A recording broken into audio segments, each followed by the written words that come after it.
I'm Tesla, and I share my financial life, including end-of-month wrap-ups, so you have full transparency into everything I spend my money on as a middle-class, single-income earner in a big city. January was definitely something, so let's get into it. I'll start with income. In January, I made $5,897.89, which is a lot more than I expected, almost $775 more. I low-key always know I'm going to get a little bit of birthday money, but definitely not $710 worth. And I never estimate birthday money in my budget because no one owes me anything, and it doesn't feel good to try to guess or put a goal towards other people's generosity. But this is my golden year. So a few people took my age of this year and then added a 0. So that was really nice of them. The second largest thing, as I've mentioned before, is my work bonus from last December that I had set aside money for to put for my Roth IRA in the beginning of the year. I made $102.31 on interest. My current interest rate was 3.3%, and it just got bumped to 3.4%. And I know that some banks are still raising their rates even more than that. I updated my year-long budget sheet to reflect this new amount for the upcoming months instead of the $50 I originally estimated, so that way it's more accurate in the near future. And I'm still really curious about how interest rate directions will go towards the end of the year. Next was a side hustle graphic design job. I only charged $75 because it was a friend of my coworker, and I always underestimate the amount of time and effort it's going to take me to do things. I always undercharge, and that's kind of why I quit doing side jobs, because unless I have the confidence to charge more, I just don't think I should keep doing it. But my client did like it so much that she tipped me another $25 to make it an even 100, which was nice. She was a very nice person. It was a very cool project, and I do love helping people to portray their passions and the things that they care about. And then last but not least, $29.29, I got a 5% cash back shopping at certain places, and then 1% cash back on everything else. If you're interested in a simple introductory credit card to rewards, I have a Discover referral in my link tree in my description. Obviously, only use it if you think you can be responsible, because I wouldn't want someone to use my referral and regret it. But I do think this cashback card and having those rewards has been nice. Speaking of credit, I put more towards my credit card than I thought I would, $456 more than I thought I would. Most of it is just because of the extra income I got. I split my birthday money between credit card payments, savings, and then I did spend a little bit to treat myself in this Aquarius season. Oh, and then I also had some last minute expenses that I put on my card because not everyone accepts Discover. So there were definitely some charges on my travel card that I wanted to make sure I paid off within that same month, because now that the interest-free period on my Capital One card is over, I pay it off consistently. That is a total of basically $543 towards debt, but it's okay. It's okay to be over budget when it means you're just paying back on things that you owe, to me at least. Because of my rollover, I also had a high investing month. It's going to be the usual 401k, HSA, and then Roth IRA. And I was thinking about it. So my birthday is not until late January. I didn't turn 26 until late January, but I started paying for my HSA through my work in December. So I don't know why they had me paying for my insurance earlier than I had to. But anyway, all of this is automated. I wanted to use some of that rollover money just to get a little bit ahead for my Roth IRA, because the contributions did go up by $500 in the 2023 year, and I wanted to keep up with that. However, I'm definitely going to reduce this. I am not going to be able to put over $1,000 in my Roth IRA every month. It's just not feasible. But having a higher investment month means I put 26% of my paycheck towards investing, and then debt repayment was about 8%. So that's pretty close to the 70-30 spending versus savings goal that I have. I would say I am still a little bit impressed with this because my expenses were extremely high in January. And so the fact that it's even close to the 70-30 ratio, surprising to me. I planned to spend, or I budgeted to spend, a little over $3,000, but I spent but I spent $4,971. That is way over budget for a few different reasons. I'm not going to go through and talk through my budget versus actual for every single category because it was kind of a lot. I'll just hit on the big things. So mostly I spent on home care. This is a little bit over bills than I normally try to pay. I try to pay no more than 1,500, but in December there was another major freeze, and so I had my heat up to like 75 or 76, 78. I had it really high because I really didn't want my pipes to burst again, and then I left all the water running in my house. Like, I even left the showers running for days when I was gone because all my pipes burst in the last freeze. Apparently, I wasn't running enough water. So, yeah, my bills were a little bit higher because I was not playing around that time. As far as durables, I bought a large trash can for my patio because I like to reuse all the Walmart bags I get, but I hate them piling up outside because my dog will get into them, or bugs or water gets into them, and then carrying them out individually gets like gross. So I bought a trash can with a lid and wheels that is weather and dog resistant in between trash pickup days. And okay, this is exciting. So I mentioned in my wish list video that I have been putting back getting blackout curtains for like 3 years. I avoided it and I did it in January. So for the rod and 2 curtains, it was only $38. And after a few days, I know why it was so affordable. Actually, it is now February 15th after like half a month. I know why it was so cheap. It's because Walmart blackout knockoff curtains, they don't block out anything really. Like, it is a cloth barrier, so it does block out some light, but it's not anything close to being blackout curtains. The Mainstays brand is usually pretty good, but this time, I think if you're going to get blackout curtains, you're going to have to splurge a little. For consumables, I am basically Sasquatch. I shed so much hair, and so I needed a drain declogger, which is a really sexy thing to talk about on the internet, I know. So miscellaneous is usually my smallest category, but now in January it was the star of the show. So a couple things. I don't like monthly subscriptions. I like yearly subscriptions. So I just decided to make my Pandora year long, and that was $62. And then I had mentioned in a previous video that I had bought a template off of Etsy. And then I had to trade in my old phone for my new phone. And so getting the mailing label shipped or whatever, going to the post office, all that cost 70 cents. And then obviously the big chunk here is technology. $1,215. So I have been talking about getting a desktop for over a year. I've been thinking about it for like 3 years. And I've just had the money sitting aside in my account for it this entire time. But I finally put it into the universe in my wish list video. And then someone I know used to build computers for a living. They had some spare parts they were willing to give me. And they basically did a customized computer build for me. And I got my computer, mouse, monitors, speakers, literally everything for $1,200, which is not that much considering I looked at some computers that were $3,000 just for the actual computer part, not the entire setup. I still need to get a microphone and a camera, and I only wanted to spend $1,000, but I decided to upgrade my monitor and my mouse, so I am a little bit extra, but it's no big deal because I had just been saving for it for forever. I had put it off for so long because I thought, well, what if my phone breaks and I have to buy a new phone up front? But then my stepdad got a deal for a free phone if I traded mine in. So that was an amazing coincidence. I never brought it up to him that I wanted a new phone. And so not having to worry about that expense for a while, it allowed me to make an uncharacteristically large purchase. So it's just funny how, like, if you're confident about what you want, then, you know, the universe and the people in your life, they just kind of help you achieve that. I've already been using it for work and downloading Steam games. So, and best of all, I still have money left over in my technology fund, about $600. So I could get a second monitor. I could upgrade my speakers. I've been thinking about getting a secondhand iPad. I'm not really sure. But a lot of overspending because I knew I had that money and I wanted to spend it eventually. I just didn't know it would be January, but yeah, that's definitely overspending right there. I just didn't anticipate that opportunity in January, but no stress. Okay, now the other thing was fun overspending. Transportation, that was not fun overspending at all. So I overspent what I budgeted by over $800 because my oil change I budgeted for. I did not think I was going to have to get my tires changed, all 4 of them, at the exact same time, which is funny because in my 2023 goals video, I was like, I won't need new tires for a long time.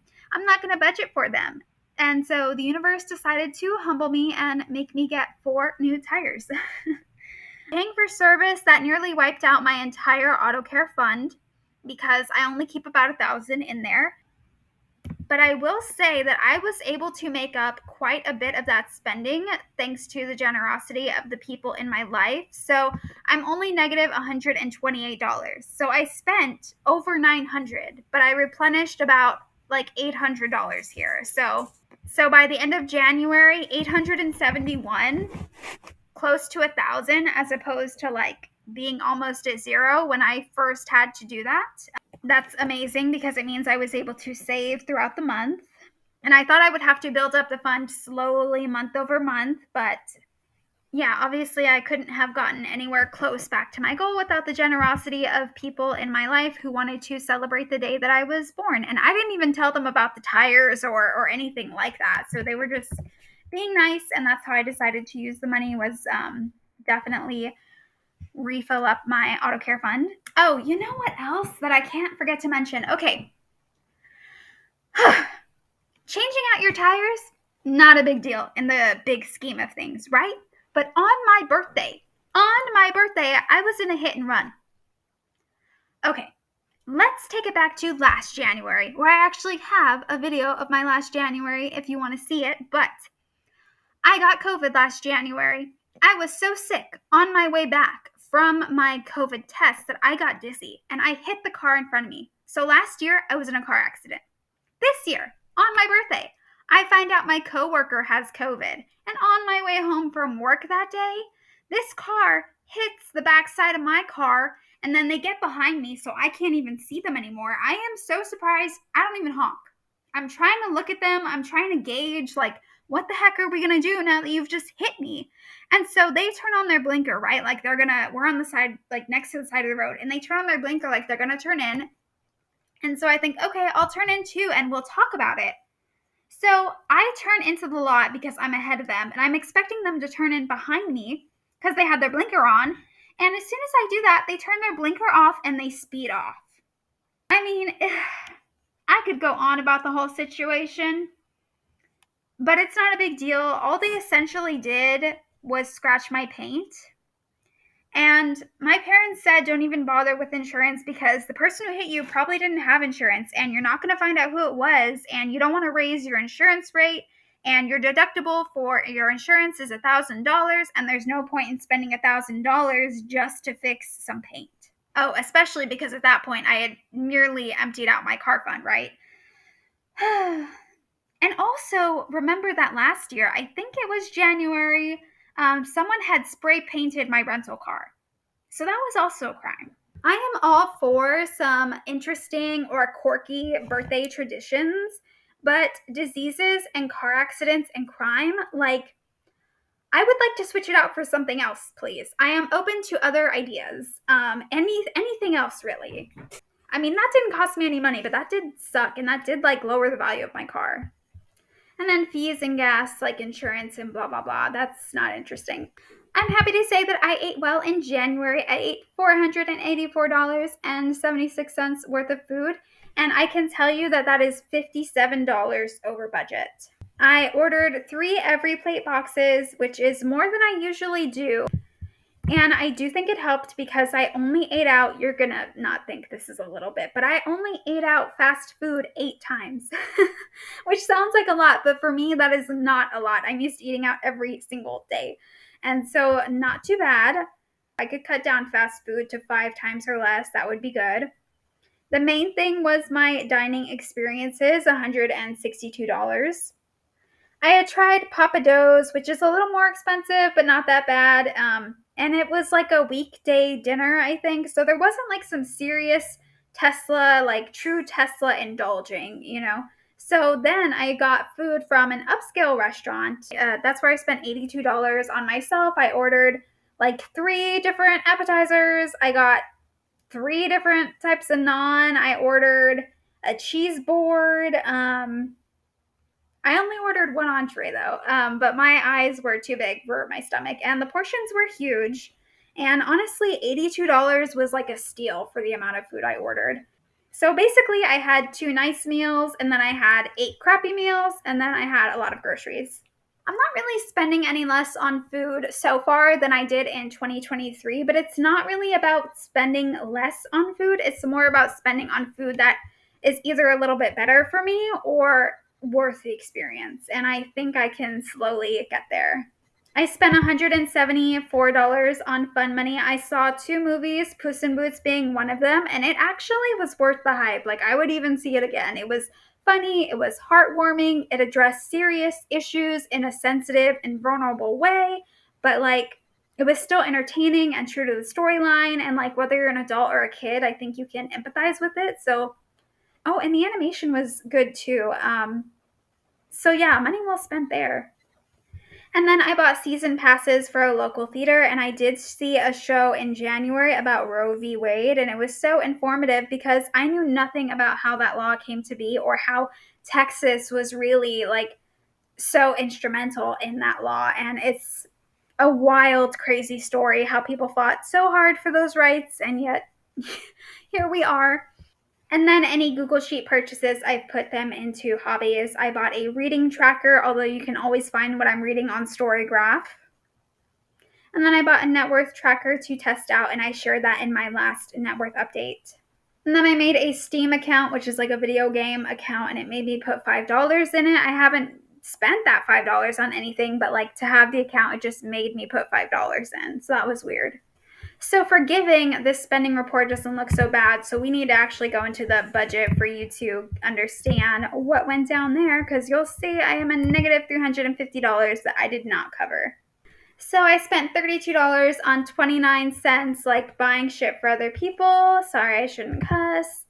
Although it's my channel, so if you don't like it, fuck off. I spent a $50 on community supports, and then this is where it hurts. I was so close to being zero on lending this month in January. I keep saying this month. I'm in February. I'm talking about January. But at the last minute, someone needed $350 to help with a credit card payment or financing or something like that. And $350 is not a small amount, but I can never say no. And I do get paid back. It's just never in the same month to month. So it never evens out month to month. I was so close, and then it was a huge charge. So it's not going to show in this report because I didn't cover it. But yeah, that was a thing. Personal care, I spent $72, and this is where some more unfortunate stuff comes in. So toiletries is like nothing. That's basically toothpaste, and I couldn't get my therapy scheduled in January. I did schedule some other health appointments, and they did not turn out well. I've been having hearing issues since October of 2022, and I put it off till January of 2023 because I'm a procrastinator who hates herself and is afraid of doctors. When I first thought about telling you the story, I was going to tell you everything in every grueling detail, but then just thinking about it made me want to cry. And I realized that I have not talked about it since that day. And even when I got back from my doctor's appointments, my coworkers were like, "Oh, how was it?" And I was just lying and saying it was fine. It was really awful. So I'm not going to go into it. I had to see a regular doctor, even though I knew I needed an ENT, but like you have to see a regular doctor before you can get referred to a specialist or whatever. So I did that. That was one copay of $50. And then I actually just got another bill today of another $117 for I don't even know what, and I don't even know how to dispute the claim. But then the same day, I'm able to get into the ENT specialist, but the doctor is like cold, and I felt like kind of rude, and I was already so nervous being in a hospital for so long, and he was looking at my ears, and I like basically had like he was, I mean, not just looking, like there was machinery in my ears and stuff, and like I could just tell that things weren't getting better, and he wasn't saying anything, and I was just, I don't know, I had a panic attack during the like procedure, and he had to quit, and I had a panic attack for like 45 minutes, and they isolated me in a room and told me to go home and that they couldn't help me, basically. And I've never had a panic attack before. That was like the first time in my life anything like that had ever happened. And even afterwards, they were like really mistreating me. They were not being kind about it. They were, yeah, it sucked. So I paid $30 for that second copay. So two copays in one day. I just got an extra over $100 bill today for I don't even know what, because nobody even helped me. But that was $98.22 spent on my health. That did not help at all. And then appearance is not going to show here because it's actually a negative, because I think I had bought a bunch of stuff from Old Navy because I was like, you deserve it. And then I returned it all because I was like, you don't deserve nice things, because I'm mean to myself sometimes. So now I don't have any clothes or shoes or anything that I thought I would use. I just decided to return them all, and the returns ended up making it look like negative. Anyway, sorry if I dampened the mood there. Did not mean to. Okay, this category is so small, it's not even letting me click into it. It's just Chick-fil-A, Chip my dog, and that was just some flea shampoo. So, yeah, that is me not only oversharing with my finances, but other aspects of my personal life.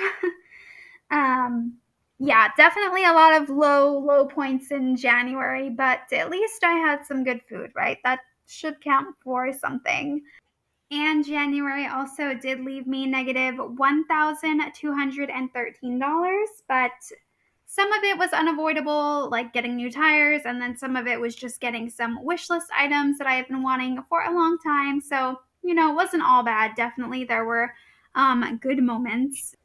Yeah, I guess that is everything. I hope your January went well. I hope you were not in any hit and runs or anything crazy like that.